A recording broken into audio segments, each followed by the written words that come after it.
Have you guys ever had a time in your life where you messed up and disappointed somebody? Some of you are like, no, we don't do that. We're church people. Well, that's okay. I'll save you. I have had a time in my life, at least one, and I want to tell you a story about one of those times. Before I tell you the story, it's really about me 20 years ago, so I don't want to be judged too harshly. I'm a different person then, and I brought a picture to prove it. That's me 20 years ago. I started doing youth ministry at a church. They hired me when I was in college, and I was an intern, which basically meant I led games of dodgeball in small groups. But I was so excited to get a chance to share Christ with these middle and high school students. They let me go on a choir tour where we got 2 charter buses of kids and drove all the way to Disney World and back. And it was a lot of fun. I got to be a room chaperone for 3 high school boys that were probably the boys most likely to break the rules and get in trouble. And I think they put the 20-year-old intern with them in hopes that the pull I had, as cool as I was, right, would keep them on the straight and narrow, or maybe the straight enough and narrow enough. And the choir director at the time, as we're like getting ready for the trip, he was pretty heavy-handed. There were a lot of rules that he went through, and then he said, and if you break these rules, you buy your plane ticket home. And it was one of those like meetings where even as the adult in the room, you feel like you're getting lectured. You're like, oh, I don't know what to do with this. But I didn't want these boys to get in trouble. Really, I wanted to share Christ with them and help them take steps in their walk with Christ. They just wanted to have fun and goof off, right? And that's most high school guys doing church stuff. That's okay. So the trip was going really well. And a couple days in the trip, we had this moment where one of the boys pulled an airsoft gun out of his bag, and I said, "You idiot, why did you bring that?" Now, for those of you that don't know what an airsoft gun is, it's basically a BB gun that's not metal. It's all made out of plastic, and it shoots little plastic BBs. I think it got invented by people who, when they were kids, they had BB gun fights, and then they realized that hurts too bad and it's a bad idea, so we'll make these toy guns that are kind of like BB guns. Like, they're meant to shoot your friends with, maybe with like eye protection. But you don't bring it on a choir trip. You don't bring it on a church trip, and I knew that. Now, I had this dilemma. The threat was, you break the rules, you buy your plane ticket home, but I really wanted to build a relationship with these guys, so I said, you know what?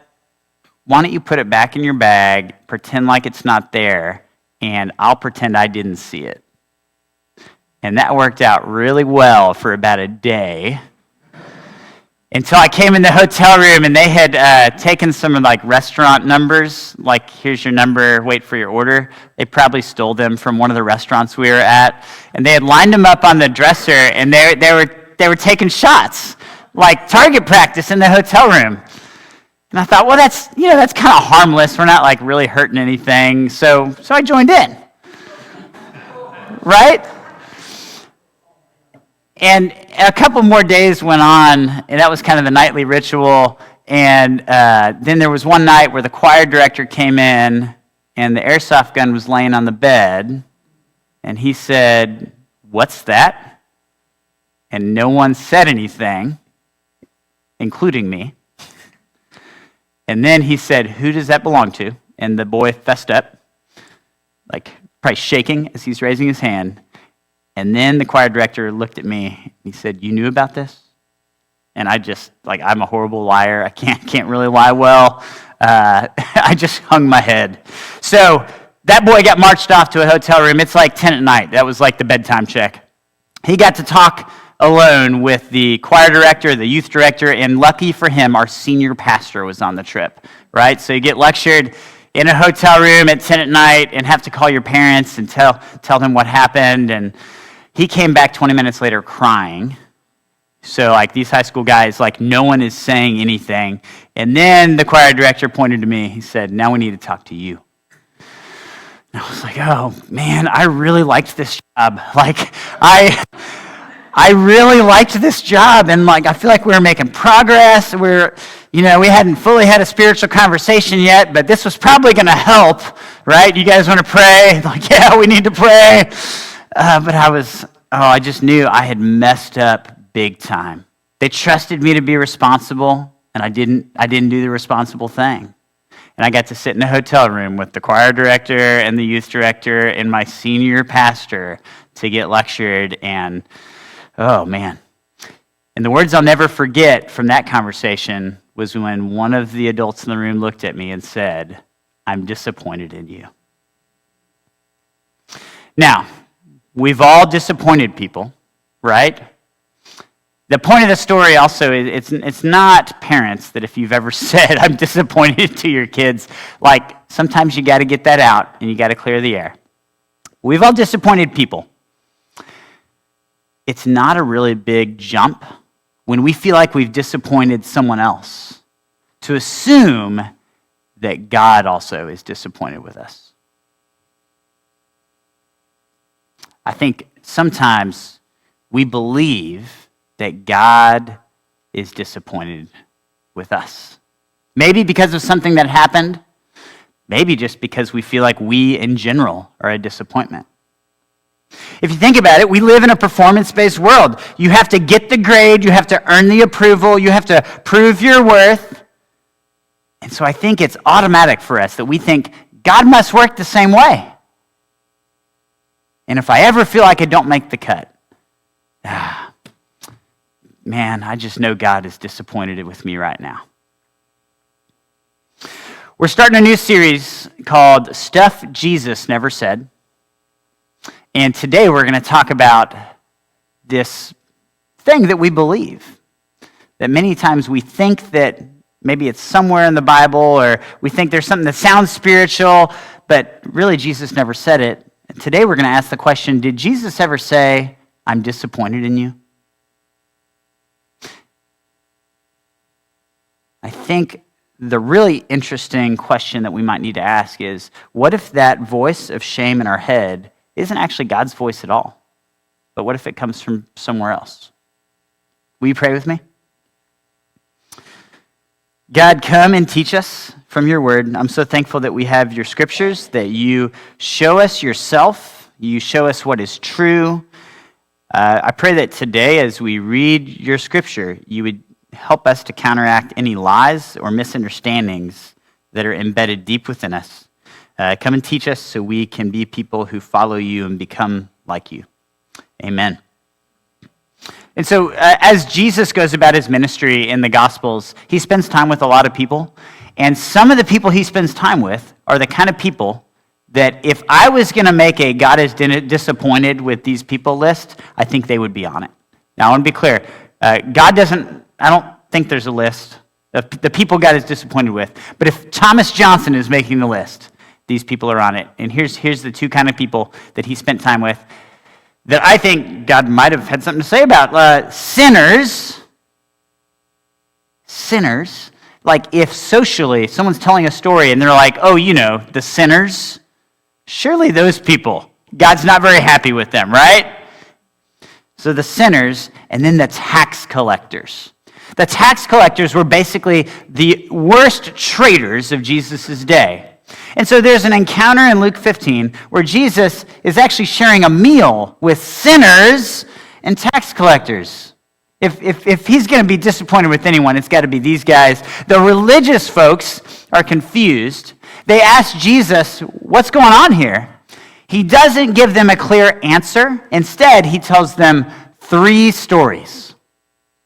Now, we're going to pick it up on the 3rd story, and we're going to see what Jesus has to say that could help us understand, is God disappointed in us?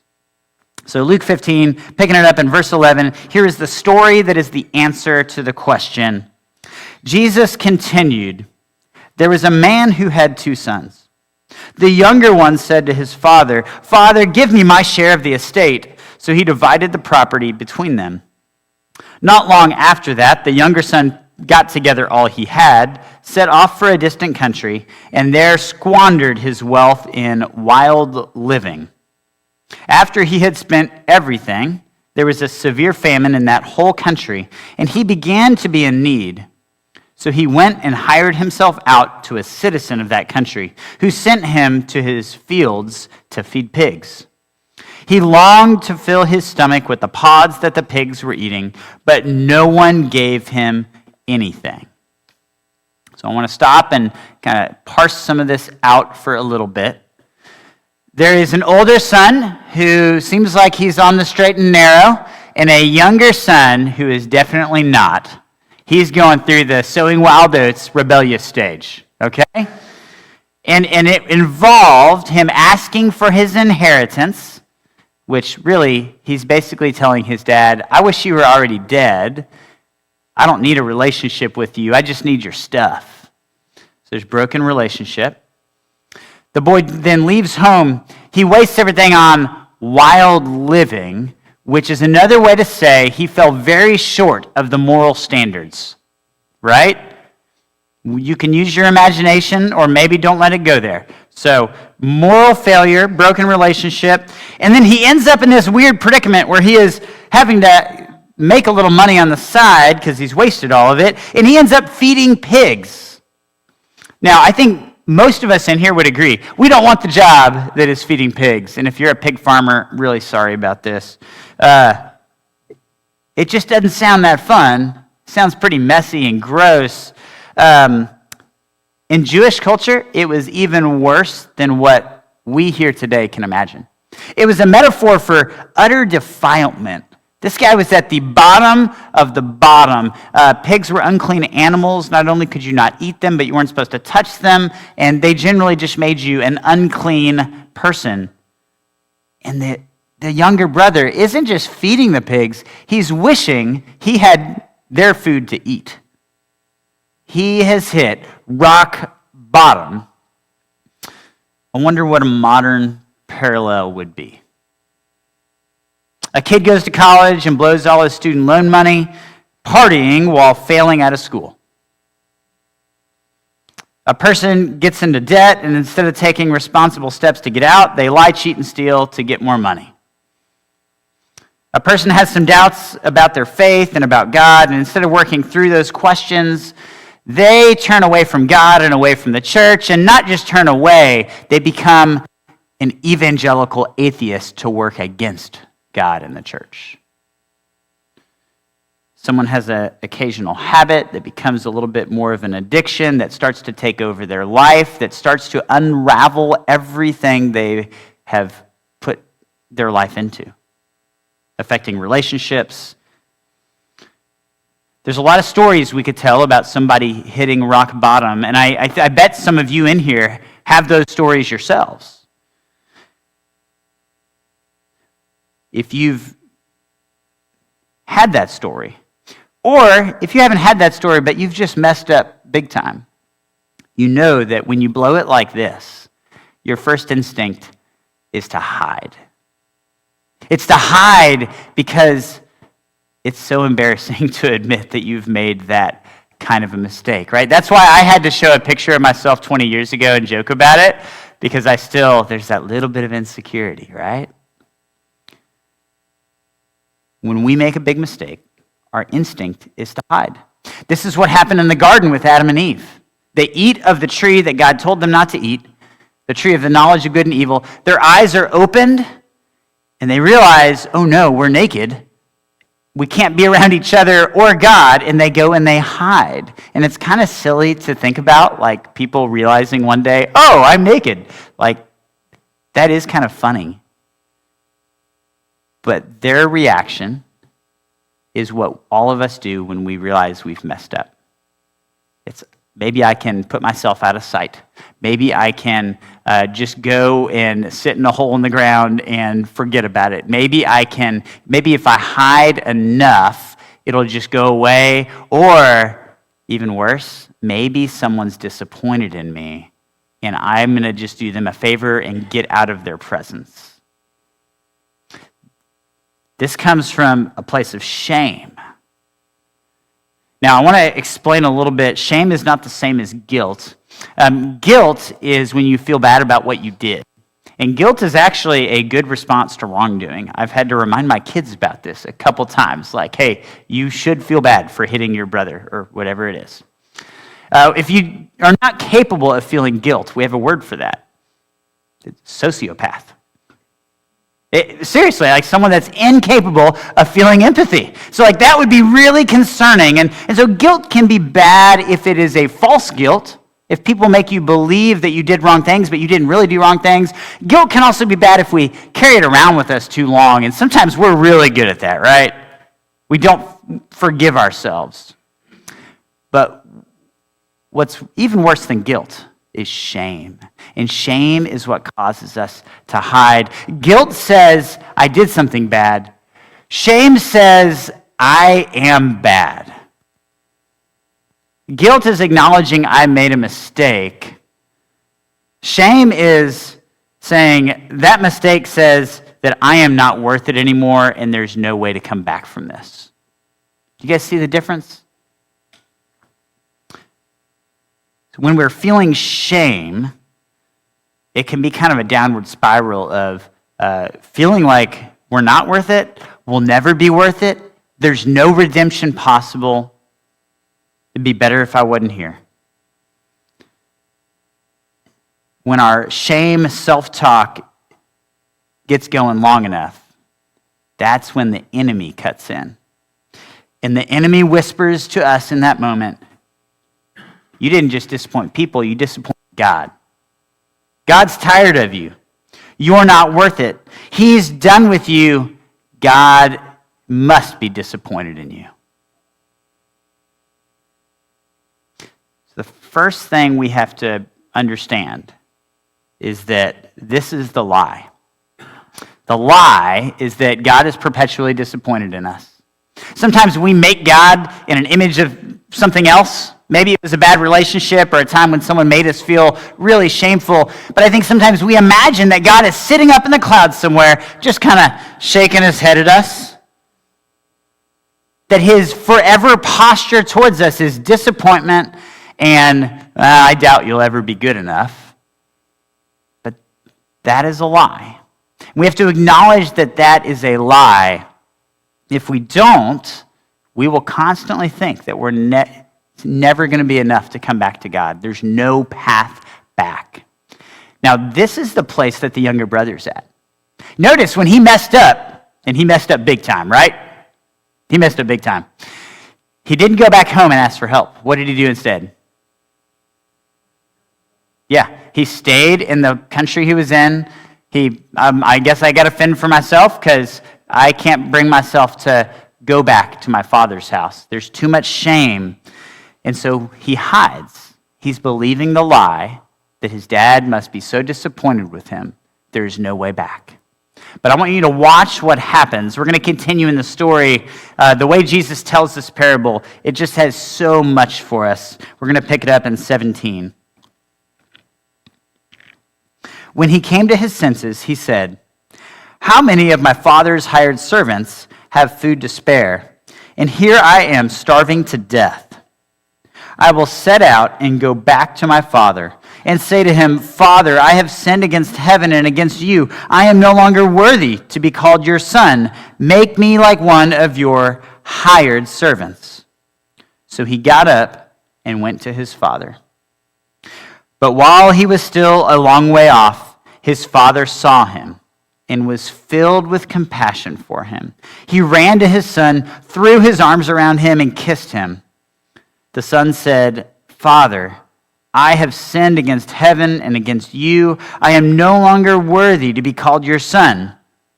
But the father said to his servants, 'Quick, bring the best robe and put it on him.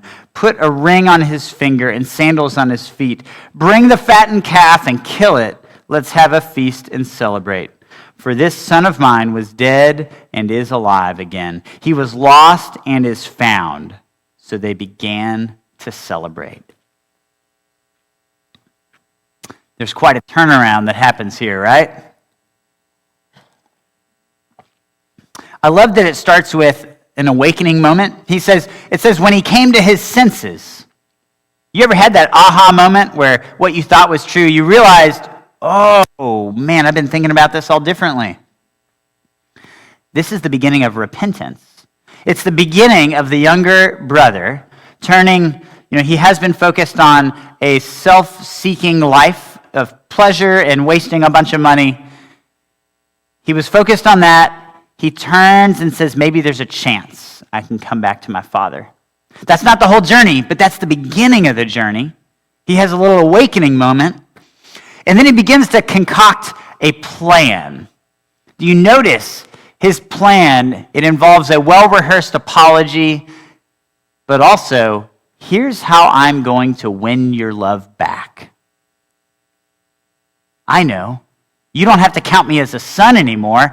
I'll just be like one of your servants, and I'll work at your house. I won't inherit anything because I already did that, and I messed it up, but I will work my way back. I'll work it off. Does that sound familiar to anybody? I'll prove myself. I'll behave better. I'll make up for my wrongdoing by doing good things instead of bad things.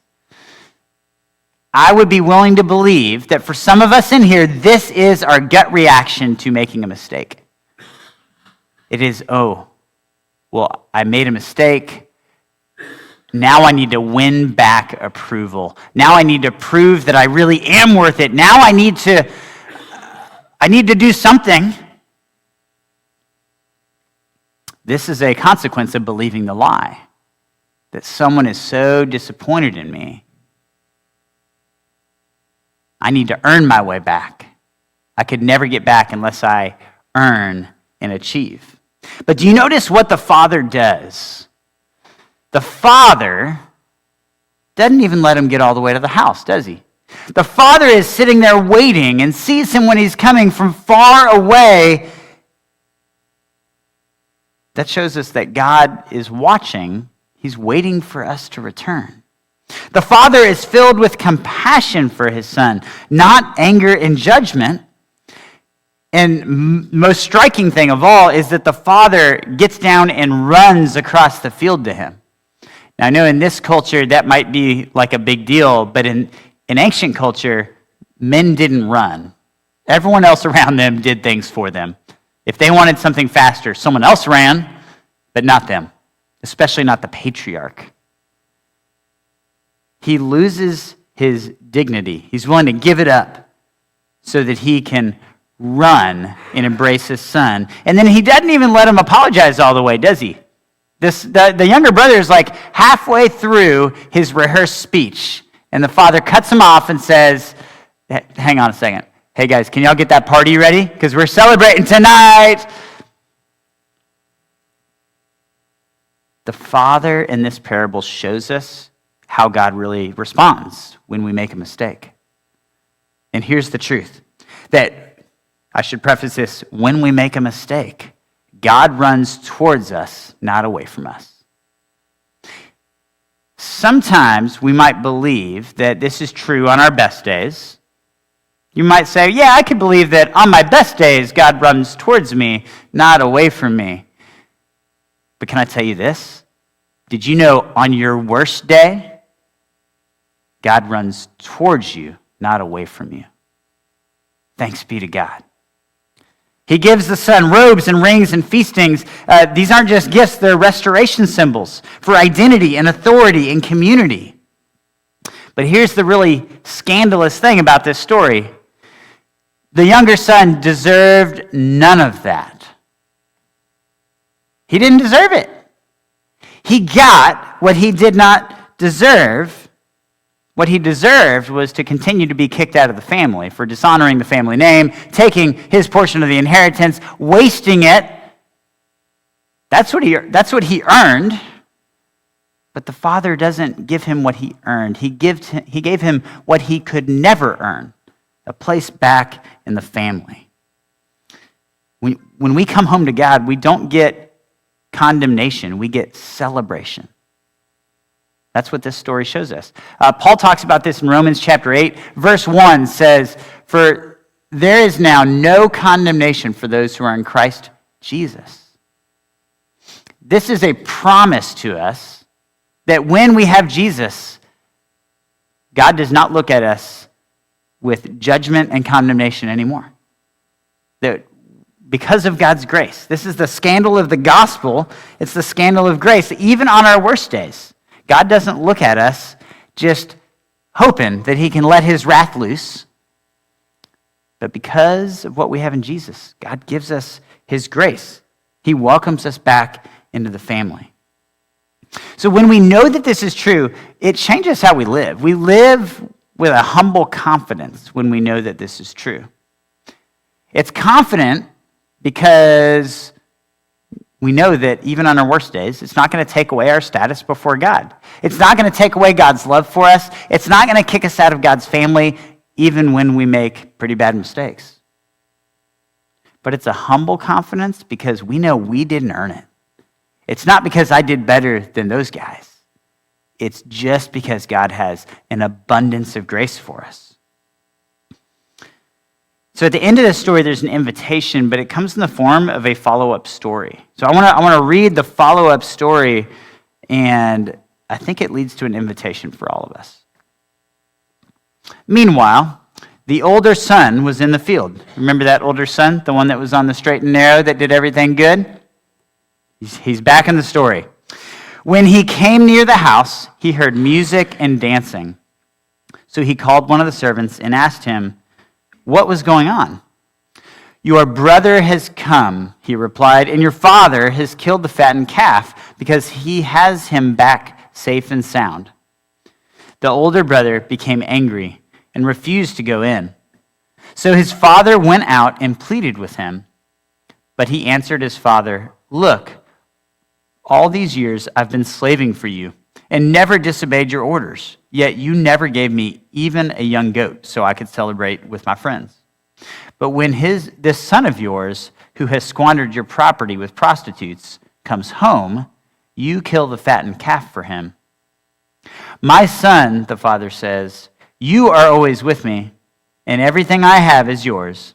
But we had to celebrate and be glad, because this brother of yours was dead and is alive again. He was lost and is found.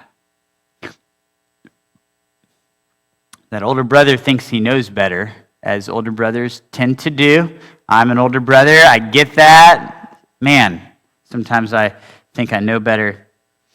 But really, what's going on in this older brother's life is he's developing anger and bitterness. It's because he's keeping score. And we can tell this because he brings up his record. He says, I've slaved for you all these years. You didn't give me a party. What's the deal? Why does that brother, that good-for-nothing brother of mine, he doesn't even say brother, he calls him your son. It's kind of funny, right? But what the father exposes to the son, the older son, and I would say he exposes it by moving towards him. He goes out of the party to talk to him. He exposes a religious spirit.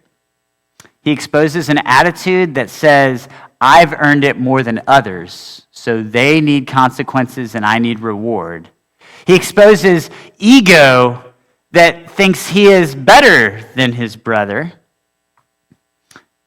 He really exposes self-righteousness, which is not a real righteousness. It's a righteousness that you proclaim for yourself because there's people under you, right? But he exposes it. It's not the right thing. It's not what gets him close to his father. And his father tries to say, look, everything I have is yours. The problem is the older son thought he earned it. Now, I know some of you might relate to that younger brother. Some of you, maybe you've had a younger brother, prodigal son kind of story where you've gone and lost it all. Or maybe just generally you feel like you're a disappointment, like, man, I just will never be good enough for God. And so the grace given to that younger son feels like a breath of fresh air to you. And I'm glad, if that's the case, that you get a breath of fresh air with God's grace in it. But maybe for some of you in the room, it's that older brother that you relate to more. Maybe you have been pretty successful in your life, more successful than the average person. Maybe you're a very religious person and, we don't keep attendance here at Good News, but maybe Maybe you have kept attendance. Look at God, I'm always here. Don't you like me? Maybe you just, by your measure, avoid all the big bad sins better than the other people, like that never have I ever game, right? Maybe you're better at playing that game. Here's the honest truth, though. Being better at playing that game, being better at self-righteousness, it doesn't make you closer to God. It actually makes us further from God. You'll notice there's a party going on to celebrate the younger brother coming home. The father's in the party. Where's the older brother? Outside the party. He's not close to the father. He's got too much bitterness and self-righteousness. And so for both brothers, the invitation is the same. It's to let go of guilt and receive grace. To let go of earning it on my own or losing it on my own and receive God's grace, which is not something we can earn. It's also not something we can dis-earn, right? We can't get rid of it just by making mistakes because we didn't earn it to start with. Let go of guilt and receive grace. And when we do this, it changes how we relate to God. We don't think we're close to God because we have self-righteousness and we know that we're better than those people over there. We know that we get to be close to God just because he has lavished grace on us. He's given us what we could never earn, and it humbles us. And then for some of us, we need to hear that big mistake you made that you're not forgiving yourself for. God's got that covered. He's waiting for you. He wants you to run to him. He wants to run to you. He wants to bring you back into the family. There's nothing so big that he cannot forgive. He's got an abundance of grace. Jesus is inviting both sons, and really all of us, to come home, to drop the shame, to stop the striving, and to receive grace. And so Jesus never said, God is disappointed with you. Instead, he told a story about a father who runs to his son to meet him, to wrap him in his arms, and to welcome him back into the family. Would you pray with me? God, I'm so thankful for your grace and the ways that you lavish it on us. You give us what we could never earn, what we have never deserved. God, would you come and pour your grace on us today? That for those of us that feel a little bit of self-righteousness that creeps up sometime, would you come and let that dissolve in front of your grace so that we could just trust in you? Humble us if we need that, God. And God, for those of us today where we feel like we're broken, less than others, not good enough, would you help us to see your grace? That you are not sitting around pondering how disappointed you are. You're ready to run towards us, to bring us into your arms, and to bring us back to you. Amen.